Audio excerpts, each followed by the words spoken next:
మీరు తీస్తున్న ప్రతి సినిమా ఎవరు చూస్తుంటే హిట్ అవుతున్నది?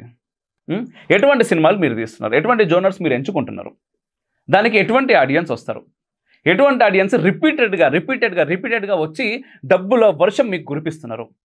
మరి అంతమంది యొక్క మనోభావాలు దెబ్బతిన్నాయి అని దాదాపుగా 4-5 రోజుల నుంచి టీవీలలో, ఫోన్లలో ఎక్కడ పడితే అక్కడ ఎంతమంది పడితే అంతమంది మాట్లాడుతూ ఉంటే, అరే నేను మాట్లాడిన మాట వల్ల ప్రేక్షకుల మనోభావాలు దెబ్బతిన్నాయే, నేను మాట్లాడిన మాటల వల్ల ఒక సనాతన ధర్మానికి సంబంధించినటువంటి కొంతమంది వ్యక్తుల మనోభావాలు దెబ్బతిన్నాయే, క్షమాపణ చెప్పాలి నేను అని అనుకోవాల్సినటువంటి బాధ్యత ఎవరిది? కనీస ఆలోచన చేయాలి కదా. మిగిలిన అన్ని పక్కకు పెట్టు, ఇది సంస్కారానికి సంబంధించిన మాట. దేవుడు ఉన్నాడా, దేవుడు లేడా, నువ్వు నమ్ముతావా నమ్మవా? నువ్వు లేడు అంటే లేకుండా అయిపోడు, నువ్వు నమ్మినంత మాత్రాన వచ్చి నీ ముందు ఇట్లా ప్రత్యక్షం కాడు. దేవుణ్ణి చూడాలి అంటే అది మనలాంటి సామాన్యులతో అయ్యే పని కూడా కాదు. దానికి కావాల్సింది చాలా ఉన్నది, అది వేరే ముచ్చట, దాంట్లోకి పోతే చాలా పెద్దగా అవుతుంది. కానీ సంస్కారం అనేది ఒకటి ఉంటుంది కదా జక్కన్న.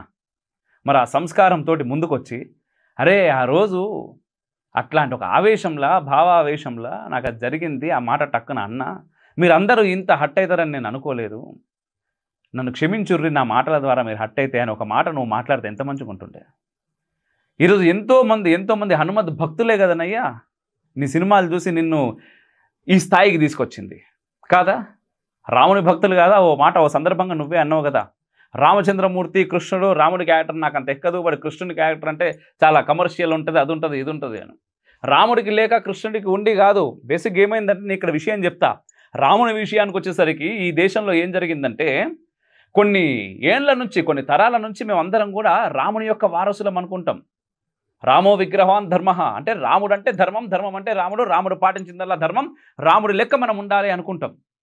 మన భావాల లోపలికి వెళ్ళిపోయింది, మన బ్రెయిన్లోకి వెళ్ళిపోయింది. అక్కడ ఏమైందంటే రాముడిని ఒక సాత్వికునిగానే చూపించే ప్రయత్నం చేస్తారు అన్ని చోట్ల కూడా. ఎందుకంటే రాముడు ఎట్లా ఉంటే నువ్వు అట్లా ఉండాలి అన్నారు కాబట్టి. కొన్ని ప్లేసెస్లో కాదు, ఒక్కసారి నువ్వు వాల్మీకి రామాయణం ఓపెన్ చేసి చూడు, రాముడు ఎటువంటి వాడో మీకు అర్థమవుతుంది, రాముడు ఎంతటి పరాక్రమవంతుడో అర్థమవుతుంది, రాముడి యొక్క బాణం దెబ్బ ఎట్లా ఉంటుందో అర్థమవుతుంది. అది శ్రీరామచంద్ర ప్రభువు. ఆయన ఏందో కరెక్ట్గా మనం తెలుసుకునే ప్రయత్నం చేస్తే కమర్షియల్ హంగులు కాదు, ఇప్పుడున్నటువంటి ఎవడు వనికిరాడు ఆయన కింద.